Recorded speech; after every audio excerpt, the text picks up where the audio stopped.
I'm Strati, Father Michael. and this is an Imperfect Podcast. It is. Oh,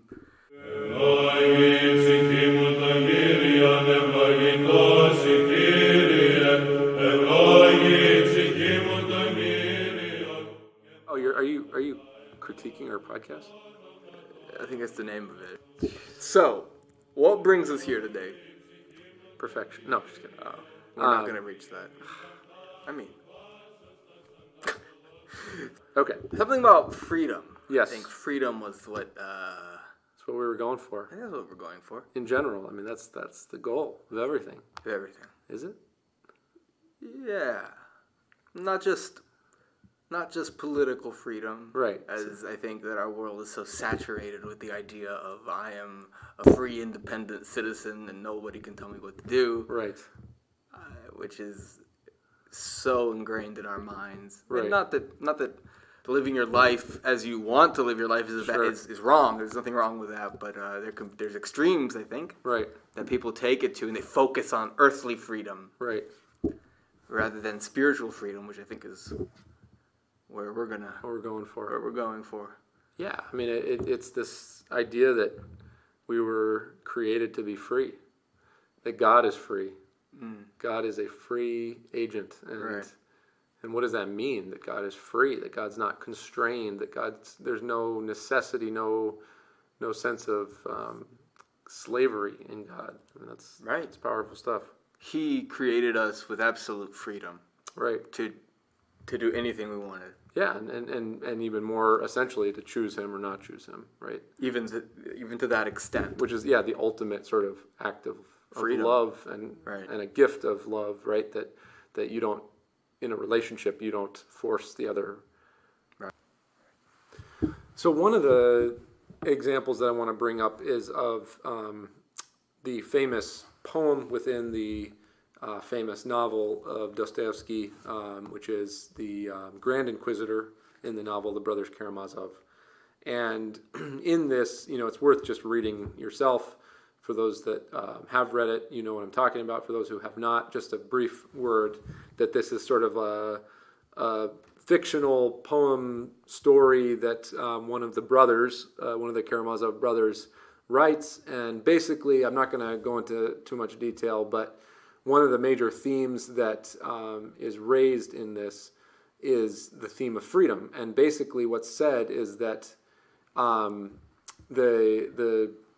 the stance of, the skeptics, you could say, those who were critical of the church or critical of faith, was that the church, and in particular the Roman Catholic Church, it was kind of used here as the scapegoat, you could say. The church basically came to the conclusion that people actually don't want their freedom, that ultimately, their freedom, the gift of freedom, quote unquote, is more of a burden than a gift, and that they really just want to be served in kind of servitude to someone else. Mm-hmm. And so therefore they have given their freedom to the church. Right. And are just kind of these servile, serfs. Yeah, just, they kind of blindly follow what's going on, and that kind of makes them free in a different way, so that they don't have to have the responsibility of this discernment, right? Right. And so I want to bring that up because I think this starts to touch on this mystery and this paradox of freedom. That we all want freedom. Like from a very young age, we feel like our parents are restricting our freedom, right? For our own good. Absolutely for our own good. At that point. But I'm just talking about the feeling, the experience of I want to climb on that cliff. I want to touch the flame. I want to touch the flame, and you're restricting my freedom. And all the way up until high school, where it's like, no, I want to drive at midnight, to my friend's house, and or I want to, do these kinds of things, and then, finally, high school's over, and I get to go, off on my own, and maybe, I go to college or whatever, and freedom, right? Mm-hmm. You finally taste what it feels like and what it's like to not be under the oppressive thumb of your parents. And then you start to realize that, wait a second, yeah, this is nice on one level, but am I really free? And that's where we start to get a nuanced understanding of what freedom's all about, and that maybe if there's something more to freedom than just freedom from the oppression of someone else, any kind of external influence, and that freedom is a responsibility. And that's where, like, this sense that, like, people don't want to be free. It's like, on one level, we're like, no, of course I want to be free. There's no way I don't want to be free, right? I yearn for freedom, right? But then on another level, I think it's actually very true and very accurate of the human experience that humans don't want to be free. We would actually rather be enslaved, because enslavement and just kind of blindly following rules is not as much of a burden. Yeah, there is, on a historical level, what happened in the South with the slaves. Right. When they were, quote, freed. Yes. That phenomenon. They just let them out. Right. And some of them wanted to go back. Right. Because that's what they knew. That's what they knew, and they didn't have to worry about what their next meal came from. They didn't need to worry about work. Right. Everything was taken care of. Right. So, yeah, that's an interesting thing. Well, and, we could approach this from a million and one angles. Historically, sure. Theologically, sure. Psychologically, whatever. One thing that's interesting is just looking at how humans develop, right? And again, you have this very black and white sense as a child of the world, and that this is right and this is wrong, and this is good and this is bad, and this is pleasurable and this is painful. Mm-hmm. And a lot of what our parents are trying to do is instill in us a fear of danger, and a sort of encouraging, healthy, pleasurable experiences or whatnot, and kind of like just that very basic sense of survival. You need to know that a fire will burn you. Exactly. You can't just jump right into it just because you're free to do so. Right. Exactly. And you're not necessarily going to understand why your parent is saying don't do this unless you fall and break your leg. Unless you touch the fire, actually. Right, unless you touch the fire, and God forbid something like that happens, and like maybe you get a permanent scar or something like that. So the idea is that as a child, you're going to just not do it because your parents told you not to do it, and whether you understand it or not. And so I think we have this very deeply ingrained sense of blind obedience from when we were children, right? A child, you cannot describe, you cannot persuade a child logically or rationally at like the age of 2, about the science behind fire and the heat and the temperature and stuff like that, and how it's going to burn their flesh. And, you just have to tell them, like, no, you cannot do this, right? And somehow convince them through other means, And so, we never stop being children in many ways. I think developmentally we kind of layer on these sort of onion layers, these onion kind of, we're like onions, right? Where we're childish, we have these kind of childish tendencies of black and white and just blindly obeying our parents. And we never really lose that. No. We just layer on kind of different layers of sophistication and nuance to our lives. Mm-hmm. And especially when the going gets tough and there's some sort of trauma or complication or things, we oftentimes regress to that childish behavior of black and white, blindly following rules because it's safe, it's comfortable, it's what we're familiar with, and we don't have to take responsibility for thinking it through and discerning and being sophisticated in our thinking. And so all that to say is that even as adults, I think we tend towards, it can be easy to tend towards just following rules because it's easy. Mm-hmm. And it's more comfortable. Mm-hmm. Even if it's uncomfortable in the short term, even if by following this rule of, let's say, some sort of rule of like obeying traffic guidelines, which is restrictive on one level, you could say in the short term. You have to go the speed limit in a school zone. Yeah. Well, let's say you're your wife is about to give birth. Yep. Right? And you don't have time to call an ambulance, and she's like really it's happening. So do you obey the speed limit? Probably not. I don't know. So it's like if you think that you're going to be a horrible person by breaking the law, right, and that if your value as a person is all wrapped up in just whether you blindly follow the rules or not, right? Because that's more safe and comfortable, then yeah, maybe you will. But then we realize that life does not fit into those black and white constructs, and the complexity and the challenges of life actually go beyond that. And so we're forced into these situations of having to decide whether we just blindly follow these impersonal rules or whether we have this kind of different criterion, which is the criterion of love, right? Of love for God, of love for our neighbor. And sometimes that aligns with these more impersonal rules, and sometimes it doesn't. That's all I have to say. I'd like to think that, is that all you have to say? I am done for my life. Okay. That's it. No. That's it. There's no more. There's no more. That definitely, I think there's... I think you can be very comfortable in following rules and laws, and I think it's because you don't have to think about it. You let the rules think for you. Exactly. And you it doesn't, so it's comfortable. It's easy. You know, just follow them and don't disobey them to any extent. Right. Don't bend them in any way. And I think that can lead to extremes. Yep. That can lead to extremes. Definitely. Let's say, there's a movie about Rublev. It's an old movie from, I'm familiar with it. Forgot what year. It's in black and white. Right. And it's from the Soviet years, a Russian movie about the iconographer Rublev. Of course, the movie is not actually based on his life.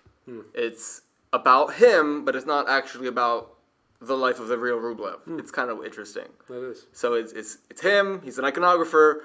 But it has nothing to do with his life, his real life. And in the movie, there is a part where these two princes, because it takes place in like the 15th century or and these two princes are at war, and or something, and the one I think he either betrays his brother, their brothers, and he invades his town, his principality, and he devastates it. And there's a group called the Tartars, which is kind of a funny word. But tartar sauce. Tartars. They actually still exist. They're an ethnic group. Sure. Yeah. Which they're Muslims actually. Right. Anyway, so he has gotten this group to help him defeat his brother, and what happens is that they're doing terrible things. They're abusing people, abusing women, and there's this girl who's mute, and and Rublev, she's about to get abused by this barbarian essentially, and he takes something and he kills the guy. Now, what do you say? Did he do the right thing? Did he do the wrong thing? Well, he gave himself a penance on himself of, I don't remember how many years of silence. And it really challenged for me at the time, he did the right thing. Right. But it was still wrong. Right. All at the same time. Yeah. So that life is not black and white. It doesn't fit into kind of a set of like 10 or 12 or 13 or 14 rules. Right, commandments, if you may, yeah. So, thou shalt not kill, sure. Yeah.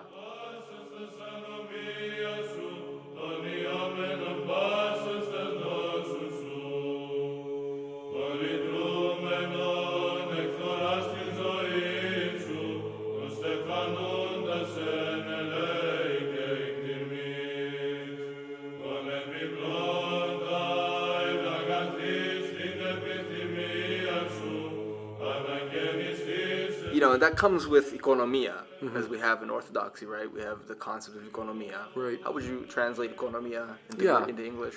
Kind of a sense of flexibility and almost leniency that's applied to the canons, the rules of the church, right, that kind of actually address this issue in particular, which is essentially pastoral discernment. Right. So it's saying that the pastor has to discern, and St. Basil talks about this in his rule of individualization, which is basically like a pastor has to discern where the person is at in their walk with Christ, in their life of repentance, and if they are going to be helped by adhering to this rule, then the pastor will say, yes, follow this rule. But if it's going to crush them, or if it's going to preserve their pride, or whatever the case may be, they're able to apply the rule in a way that is in line with the health and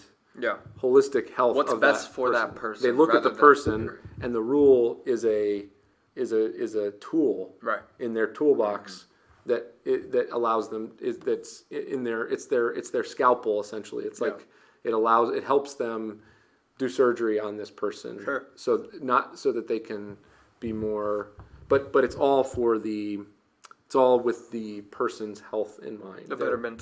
The betterment of the person. So they're building up. And I think this is the crux of Christ's lamenting and kind of being angry at the scribes and Pharisees when they are all about, no, you cannot heal on the Sabbath because that is breaking the Sabbath law. That's breaking the rules, right? And he's like, why are we doing this to begin with? Like, are we supposed to be preserving life, or are we supposed to, isn't the whole point to preserve life? And for some of you who don't know this, they're still pretty. I mean, you encounter that same kind of mentality in Israel. I've seen it first. I've seen it heard firsthand, and I've heard it from secondhand. Sure. Of them. Anyway, yeah. Well, yeah. I mean, you encounter it in Israel. And I encounter it in the inner Israel. The little moralist inside of me, who's kind of, all about the rules and all about, well, wait a second, you weren't supposed to do that, just very kind of like rules based, and we can't be extreme one way or the other. Like there's on the one hand you've got the sense that we need to keep all the rules, and if you don't keep any of the rules then you've sinned. On the other hand, it's like just throw all the rules out. It's all about a relationship, just love God, this kind of wishy-washy, right? But no, I mean, rules, especially in the beginning, as Father Sophrony says, are an important way to kind of form us, to shape us, just like children need rules. They need that concrete structure. They need the boundaries, very like clear, black and white. That's part of their development. And I think spiritually speaking, there's a parallel. Yeah, I think in fact in the book, I think it's in Wounded by Love, the part where Saint Porphyrios is actually just kind of talking about his own. Basically, he would just talk, and then they would write down what he said, and you can kind of tell because not to say that he's rambling, right. So he's rambling. He's rambling. Very wise rambling. Yeah. So he actually talks about how when he first became a priest, he became a priest kind of young. He was like 19, 20 years old. Right, which is insane. Yes. It's actually uncanonical. If you want to speak of breaking canons by 10 years, and rules. Yep. He was to the letter. Yep. You came, you did this. What does it say? Yep. Okay. 300 prostrations. 300 prostrations. 3 years without communion. Yep. And then what did he find? That's the key. Is he would bump into the same people a year or two later. He'd be like, "How you doing?" And he was like, "Oh, I stopped going to church." Right. You stopped going to church. What's going on? I actually don't remember that. Yeah. Part, but... Oh yeah. And then they would explain that. Well, I figured I can't fulfill these obligations, so I'm damned anyway. So why even bother? And so there's a sense it was like, okay. And then he discovered Basil's rule of individualization and realized that the priest has the power to bind and to loose, has the power to kind of adjust the things based on who that person is. And so instead of giving people these really strict penances, he would give them the quote unquote penance of like go and do a paraklesis service, or read from the Gospel of John a little bit at a time, and that was all meant to stimulate their inner desire and soften their hearts so that they would come into the church in that way, rather than from feeling this kind of sense of guilt that they weren't, Yeah.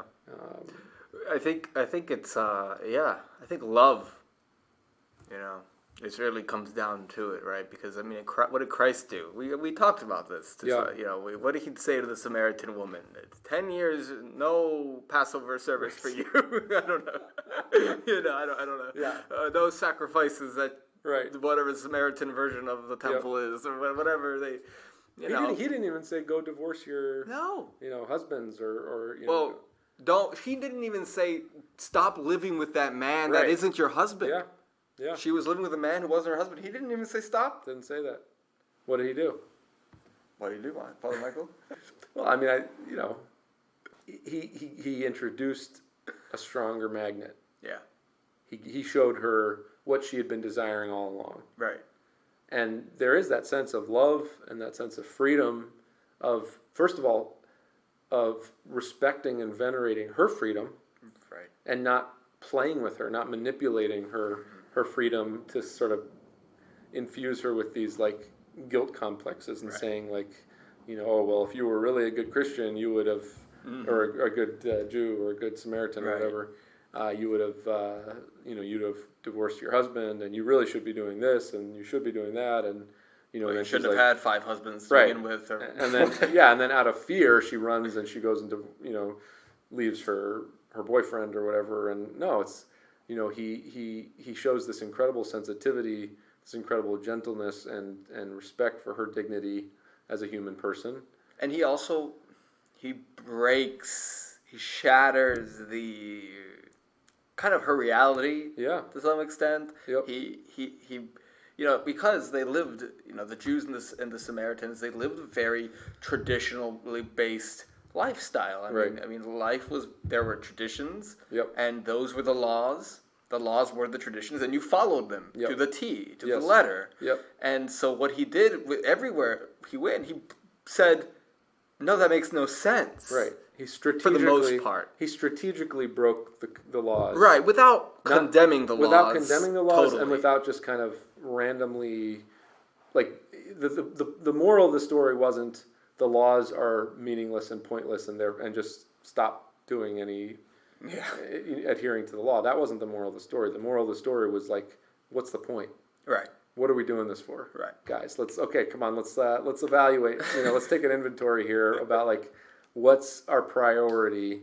Is it this mindless adherence to the law so that we can make ourselves feel good at the expense of other human life, basically, or is it like, no, we're trying to better each human person, and to transcend the law, you're not just fulfilling laws anymore to fulfill them, but you need to strive further, and reach God. Yep. Which they weren't doing. The laws were not doing. They were not. They quite. They were meant for that reason. They were meant for that reason. God gave the law and the laws and the prophets so that the fallen people could come back to Him. Yeah. But they didn't. They didn't get it. They weren't strong enough. Well, I also think the people weren't strong enough. And I also think it's because they didn't have the fullness of the revelation. Yeah. Because they needed, in the end, the coming of God on earth. Right. To kind of... That was the potent kind of... Yeah. Yeah. So I think the final question is, why does God give us the freedom that we have? Why?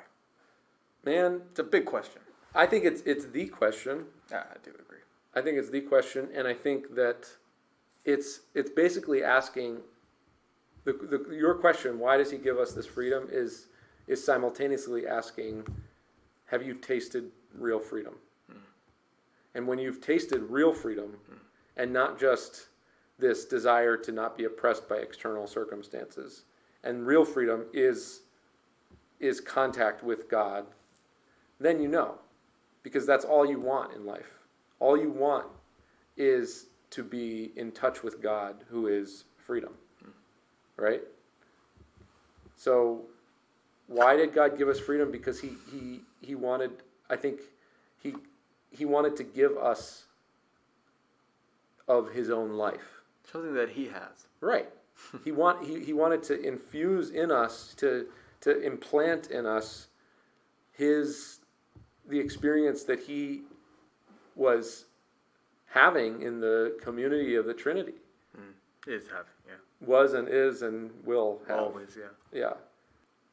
And that's really powerful. Yeah, I mean that's what it is. It's the freedom is the experience of the divine life, of the divine reality, and that's what we're all yearning for, and I think that goes to why, when we talk about obedience of the monastics, where they don't just do whatever they want. Sure.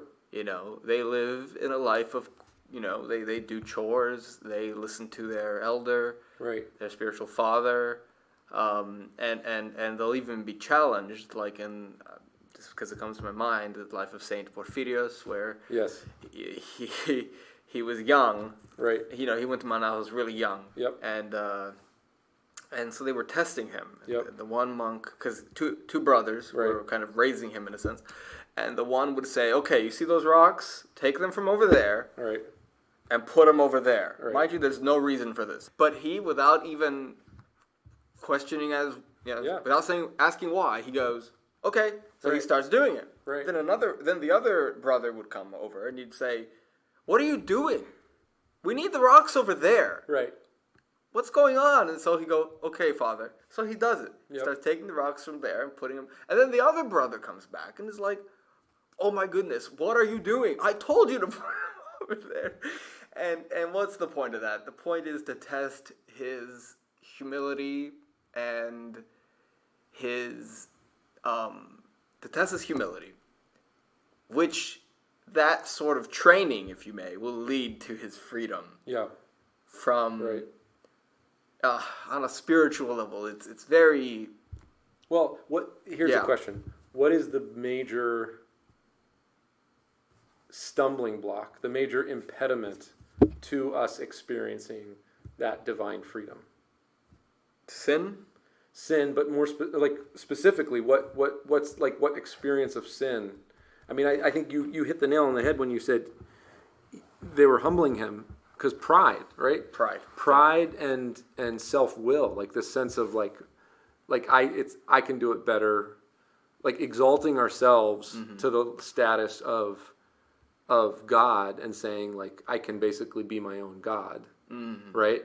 Is the great deception, right? Is what Lucifer believed when he fell, and is what he wanted to instill in Adam and Eve, which ultimately made them fall, which is to say, God, you don't need God. You could do this yourself. You could be free yourself, right? So freedom, because it's divine freedom and because we are creatures and we're not God himself, right. Freedom is by nature something that we have to get from God and not from ourselves. Indeed. And so that means that we are, in many ways, we are contingent. We are dependent on God for his freedom. So in order to really deeply understand that, our pride, this cosmic pride which manifests itself in each individual person, needs to be crucified. Our self-will needs to be crucified, not just so that we can have a good dose of low self-esteem or, have this kind of false humility or something like that. No, it has nothing to do with us. It has to do with actually being able to experience divine freedom. Mm-hmm. And we can't experience divine freedom if we are still under the delusion that we are our own gods. Right. a great quote that I am looking for right now, and I'm just going to have to paraphrase. It's by St. Silouan, where he discusses what it's like, I forgot exactly, like to be just not nominal, but just kind of comfortable in the world when it comes to your spirituality. He said it's like the rooster. He has his hens, and he's comfortable where he is, and he just, right. It's good. He's in the chicken coop. Yeah. Yep. Can't leave the chicken coop. Right. Can't. But he's comfortable. Right.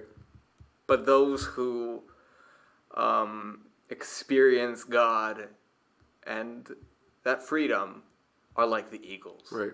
Soaring high above and never want to come down. Right. And I think that's kind of the essence to it. It is. Isn't it? That they're totally free. Right. To go wherever they want.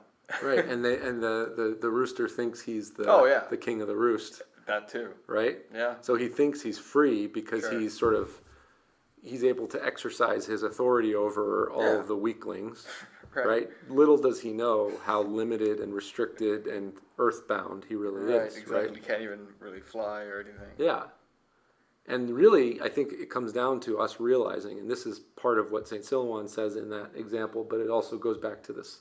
There's a fable, or like a kind of an ancient fable that talks about this as well, is that the rooster or the chicken is actually an eagle, but was raised in a chicken coop thinking that it was a chicken this whole time.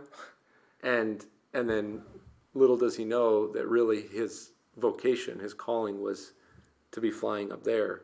And I like that too. Yeah.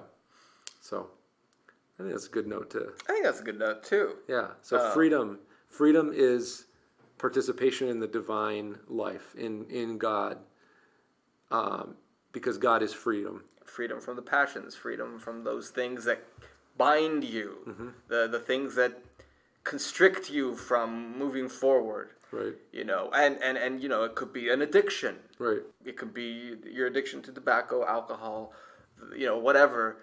Those things keeping you from being free. Right. On an internal level, on a physical level too, and a mental level. Yep. So addiction to drugs or whatever. Right. But I do think that that's a good place to stop. Yeah. I think this was a good conversation. I do too. And I just want to let everybody know that we need your support. This is kind of like the ad. Next time I'm going to have like a thing, like a piece of paper that tells me everything I need to say. But we need your support. Share this, comment on it, give us a good review. We need to reach more people. And we want to grow this and expand it. And TrisagionFilms, go check out our films on YouTube. Follow us on Instagram, Facebook, Twitter. I think that's it. Nice. And thank you so much for listening. Thank you very much, Strati. And thank you to all who are listening. Indeed.